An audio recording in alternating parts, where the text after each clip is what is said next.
Hello. What's your name? Frederique. Hello, Frederique. My name is Rafe. Nice to meet you. Nice to meet you. How are you today? I'm okay. I'm a bit nervous. Excellent. Don't worry. I'm sure everything will be fine. Did you have far to come this morning? Yes, I came from southeast London. Okay. So it wasn't too bad. About Right. 45 minutes. Oh, that's okay then. Yeah. Not too bad. Great. I should first of all check your ID. So Okay. thank you very much for bringing that. That's you. Thank you. So let's start with your formal presentation then. During your presentation, I'm going to be making notes. Don't worry, I'm just thinking about questions to ask you later. I have a stopwatch here, so that will give you a good idea of how much time you have. Okay, so up to 4 minutes starting now. Okay, so please make your presentation. Right. My presentation today is about flexible working. So, well, first of all, I thought I'd explain what flexible working is, so we all know that what it's about. It's a way of working that suits employees' needs, both in terms of how long, where, when, and at what times an employee might want to work. So it's the arrangement with the employer, with the company, would possibly involve lots of different types of combinations of those different aspects of an employee's working pattern. But the most common examples of flexible working are part-time working. So, for example, if you have a child and you wish to have more time with your family, term-time working usually suits employees with children. Job sharing can allow you to spend sometimes outside of the office, and it involves sharing the same job, the same responsibilities with someone else within making this one job. Flexi time, choosing when to begin work and when to end it. And then there are lots of different things about compressed hours and annual hours, which enables people to organize their time as they wish throughout the year, in agreement with the employer. And interestingly as well, aside from working from home and teleworking, which a lot of people associate instantly with flexible working, sabbaticals and 0 hours contract are also involved in that category. And apparently sabbaticals are going to be an increasing trend. In the UK, flexible working is a statutory entitlement for everyone since June this year. It used to be reserved to parents and carers of adults, and now it's open to anybody who's been with their employer for over 6 months. There are many pros for companies. Well, essentially it's about motivating employees. They become the golden employer, which effectively offers a way of working which is very rewarding to the employee. Whenever they implement those types of arrangements, and it's been recognized through many studies these days, as employee loyalty increases, then employees do not want to leave the company. So there is less employee turnover. And also, it also can save them time and money, because they may need less office space if everyone sort of starts teleworking and they can just come in and hot desk at different times, and it's all very well organized by the company, so that you don't have 50 employees coming in from 30 desks in a sort of flexible rota, for example, of desk arrangements. Okay. So for the employees, the pros are that they feel greater fulfillment. They become the master of their own destiny, or at least they think they get more empowerment as to how to choose how to work. And that leads normally to a greater work-life balance. You could leave the commute to one side for a bit, or you could just have other interests like learning to play the guitar, or even developing another skill set, or starting another career at the same time as you pursue your primary career. So it just offers a lot of different paths for employee, which they traditionally, if you were in a 9 to 5 full-time job, you couldn't do. And in terms that gives them greater engagement with their employer. If they want to offer their best, naturally the quality of their work should increase. I see. Okay, Frederique, I'm very sorry. I'll have to stop you there because 4 minutes have elapsed. But thank you very much. I'd like to discuss some of the points you've made. Generally, I get the feeling you're quite pro flexible working. Is that the case? Yes. I think it has many benefits, and I think it's a feature of a 21st century company. Right, and have you had experience of these various kinds? Yes. I've had the ability to do remote working, to work from home. Right, and what were the pitfalls of that?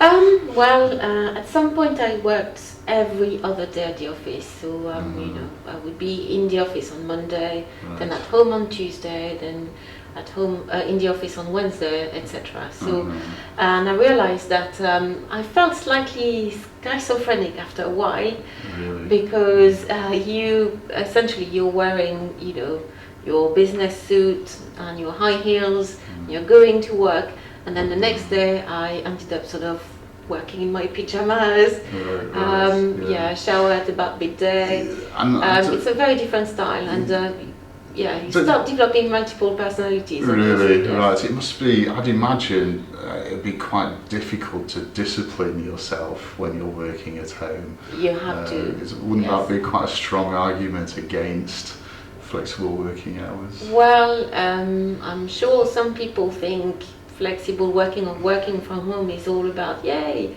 I'm going to watch a lot of daytime TV, but there is this, that other co-workers are relying on you, and even if you're not in the office and you are in front of your computer and you cannot respond to emails, you do need to to show that you're there, ever present. So essentially relying on technology to be that contact. And if that technology lets you down? If it fails, then you have nothing. You are out there on your own, and it's very frustrating. Right, because not that many companies are yet quite used to fixing those problems remotely. So you have to wait until the next day, or try and find a task that you can just do, with pen and paper. If I was someone's line manager who was working at home, I'd be quite worried about whether they were actually doing their job properly, because I wouldn't be there to oversee them.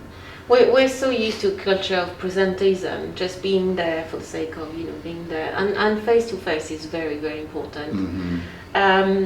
So I think for managers it can get very, very tricky, especially if they have very large teams where they might not know where an employee is, or what time they're working, or what day even they're working. So this would seem to be quite a strong argument against flexible hours. How would you mitigate these negative aspects? Well, I think it's about HR strategies really to enable all those things to happen.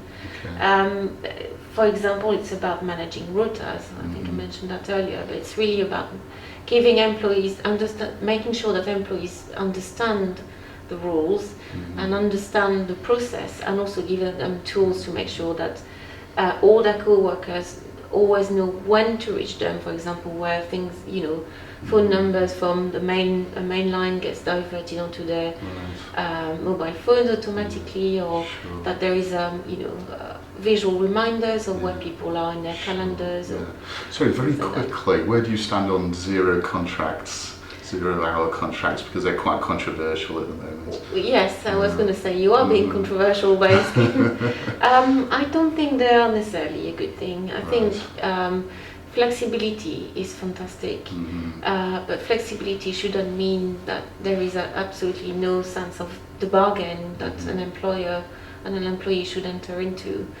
And there needs to be a sense of certainty on the part of the employee, in order for them to know where they're going. And I think it might just negate this sense of fulfillment if you never know whether you're going to get work and money at some point in the month or not. Okay. But it might suit some people. Right, sure. Frederique, thank you. That was very interesting. Now let's move on to the collaborative task. And for the next part, I'll tell you something, then you have to ask me questions to find out more information and make comments. You need to keep the conversation going. Okay. After 4 minutes, I'll end the conversation. Are you ready? Yes. Okay.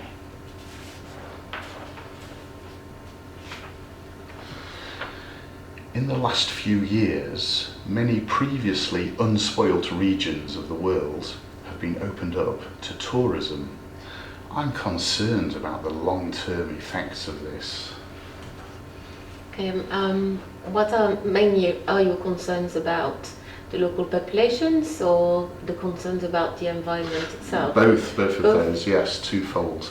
If we think of countries like Spain, for example, where the coastline has been completely built up, they've lost their natural environment, and also if you think of countries like Thailand, the local people are starting to lose their traditions as a result of contact with so many tourists. I see. Would you think that this is just a case of natural evolution in time, where for example, people of the world used to be isolated, and nowadays by the ability to travel elsewhere, we can learn to share more in terms of our own cultures, and we can also get to understand. Sure, don't get me wrong, I'm not against travelling and finding out about other cultures, but I think that we have to be careful that we don't change things too much when we arrive, whether that be the environment or the effect on local people. So I think that the tourist industry should develop more ways to make sure that these negative aspects are diminished. I see. So in some parts of the world, they have actually shut the original sites, the real sites.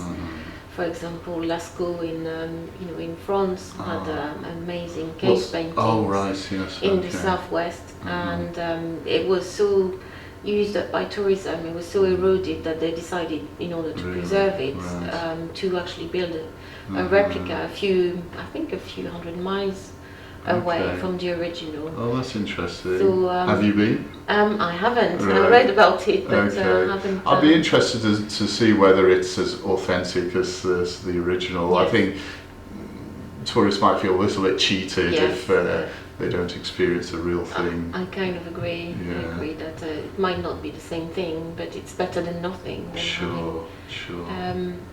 But you seem to say also that it's all very one way. For example, that the local people are going to lose out, and the benefits are all to the travelers.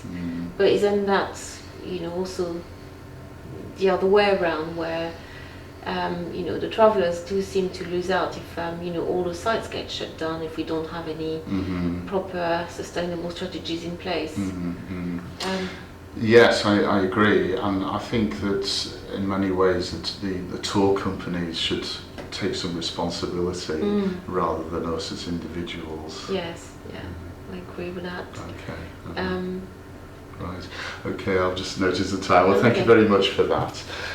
So now we'll move on to the conversation phase, and one of the subject areas that we can talk about is scientific development. In your opinion, what's the most significant scientific advance of the last 100 years? I don't know if it's over 100 years or not, but it's probably the development of antibiotics. Okay. Which I think was significant in the way they help people overcome, very nasty diseases, Right. which most of the time could, lead to death. So it was an absolute breakthrough, in my opinion, that we actually managed to find develop antibiotics. Obviously, we know these days that lots of I don't know if they're bacteria or viruses, I can't remember. but they are becoming resistant Right. to most well-known, antibiotics, and we haven't invented any for a long time. Don't you feel a bit, worried about that? I do feel worried, but I think that genetic engineering might provide the solution. So I would argue that the discovery of the human genome, DNA, is the most significant recent development, certainly. Yes, Yeah. I hadn't thought about that one. Right. It's an incredible achievement. Absolutely. But it's always wonder. We are so at this point in time, we're just deciphering little bits of it. Is it going to be, is it going to be too late for the planet if anything happens in terms of a massive epidemic, a pandemic? Will we have enough time to actually sort of engineer something that could save us all? Vaccines and so on, right? Yeah. Yes, that's a good question. I think unfortunately it will be the developed world that will have access to this technology, Yes. and not the developing world so much. I think that the future is better than a lot of us think it might be. We tend to be very negative, I find, about how effective medicine is. But I have faith in Western medicine. Oh, Yeah. fantastic. I'm more of a holistic, Okay. I do have more of a holistic view on medicine, so I quite like to try out some different alternative therapies if I can. So I'm a great believer of acupuncture and osteopathy, those types of things. And I think that as much as we're going through an incredible breakthrough in science, sometimes I wonder whether we should try and also incorporate all those different things we've known for thousands of years. But haven't they already been incorporated? They haven't been tested scientifically. No. Okay, wow. Because it's very difficult for a scientist not to be able to prove something that they can't see. Right. For example, with osteopathy, you can't really have a control group and a non-control group with such a clear-cut medical experiment, scientific experiment, which you could do with medicine, for example, which you could do with any kind of chemical compound. Okay, all right. So, are you actually arguing against genetic engineering and genetic modification? Not at all. I think it has incredible benefits, and it's a amazing, astounding breakthrough. What I'm saying is that we should not just use that as a means of exploring, going into uncharted territories and going off. I think we should try and integrate what we already know from other disciplines as well, and create far more of a multidisciplinary thinking. I think that's in terms of what medicine or what different types of treatment can do for people. I see, right. Okay. Okay, well, thank you very much, Frederique. Now, let's move on to the listening task. You're going to hear part of a radio programme about routines. You'll hear it twice. The first time, just listen. Then I'll ask you to summarise the talk in 1 or 2 sentences. Are you ready? Okay. Okay. ISE 3. Task 1. In my recent book, I discussed the subject of routine and the effect it has on our lives. Actually, my original idea was to look at the working methods of successful creative people like writers and artists to see if there were any helpful lessons to be drawn. The more people I examined, the clearer it became that there was one thing the vast majority of them had in common. They had a regular working routine and stuck to it strictly, even obsessively. Their habits and routines often ended up being more like rituals. To take one example, the composer Beethoven apparently used to start each day with a cup of strong coffee made with exactly 60 coffee beans, which he insisted on counting out personally. And that's by no means the oddest ritual I discovered. Obviously, We don't all have to behave like that, but it does appear that routine is something most of us need. Most humans function better when they have some kind of structure to their lives. In fact, without routines for day-to-day activities, nothing much would get done. Transport wouldn't run on time, schools and workplaces would be in a permanent state of chaos, and so on. So, society as a whole seems to favour or even require people with regular lifestyles. But there's a growing body of research suggesting that too much routine is bad for personal well-being. And it's this aspect that much of the book is concerned with. Breaking up your routine and doing something new, it appears, increases your happiness. It's not just a case of getting bored. Routine also increases our sense of time passing by too quickly. When nothing new is happening, we're not so conscious of events and simply don't notice the days and weeks slipping away. There's also an interesting connection between time and memory, or more exactly, two kinds of connection. Firstly, a lot of what people accept as naturally increasing forgetfulness as they get older is actually more to do with their lives becoming predictable. It's not so much that they forget things that have happened, but that they didn't really notice them in the first place because they'd become so automatic. The other thing that strikes a chord with me as I get older is the explanation for why childhood memories seem so vivid. When you're young, everything is new and your brain is working overtime to take everything in, so your impressions of events are much more memorable. What we need to do is to try and recapture that sense of newness by disrupting routines and actively seeking out new experiences. Please summarise the talk in 1 or 2 sentences. The talk argues the pros and cons of routines by stating that routine can actually act as a spur to creativity, but on the other hand, too much predictability will stifle your ability to use your brain and remember your memories, and it's actually good to try and create breaks from routine. Okay, thank you. Now, listen to the talk again. This time, make some notes on this worksheet as you listen, if you want to. Then I'll ask you to tell me the different ways the speaker evaluates the need for routine in our lives and whether you think he comes to a conclusion. Okay?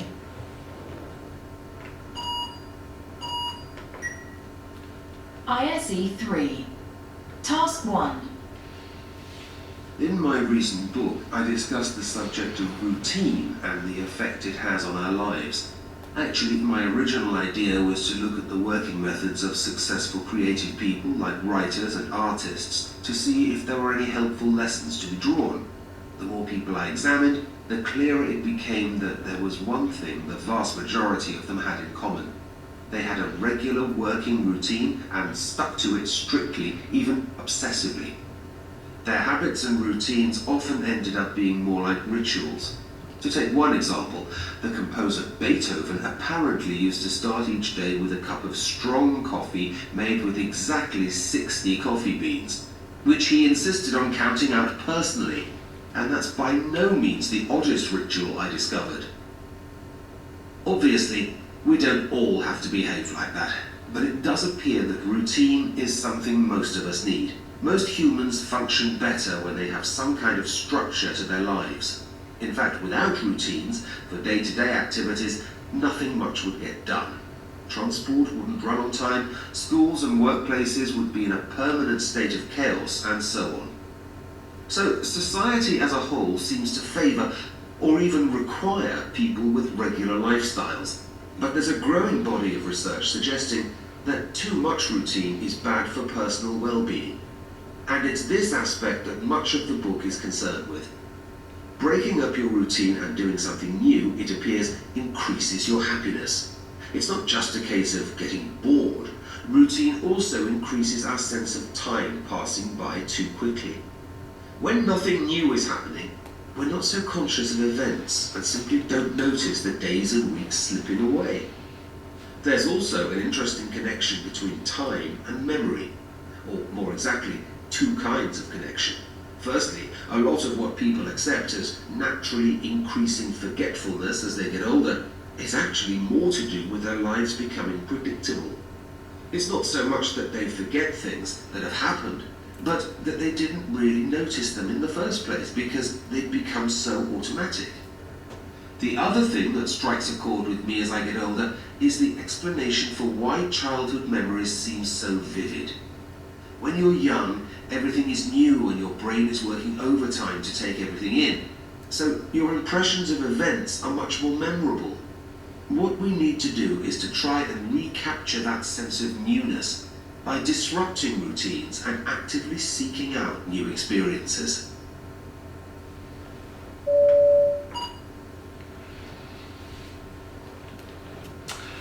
Okay, so now tell me the different ways the speaker evaluates the need for routine in our lives and whether you think he comes to a conclusion.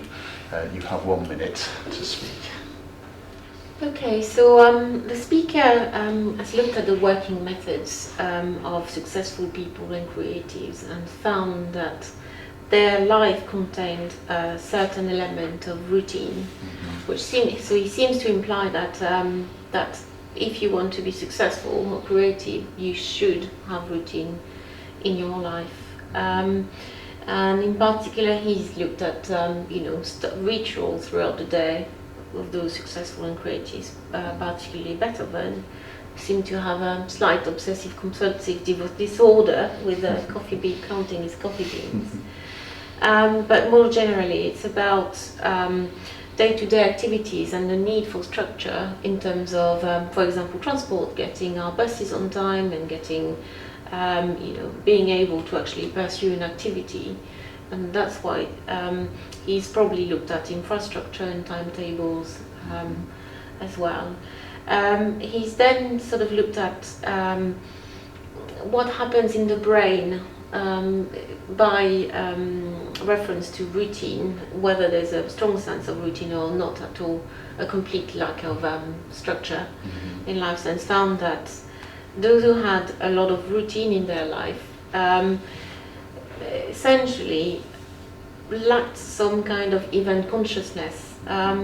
It's not just that they were bored, but it's because the time and memory association in their brain probably led to forgetfulness, which might not necessarily be linked specifically to age, but simply to the fact that routine events in their lives, they instantly forget. So they just shelve it in the unconscious and forget about them. Right. I'm very sorry, I have to stop you there. Thank you very much, Frederique. This is the end of the test now. It's been very nice talking to you. Enjoy the rest of your day. Thank you. Thank you very much.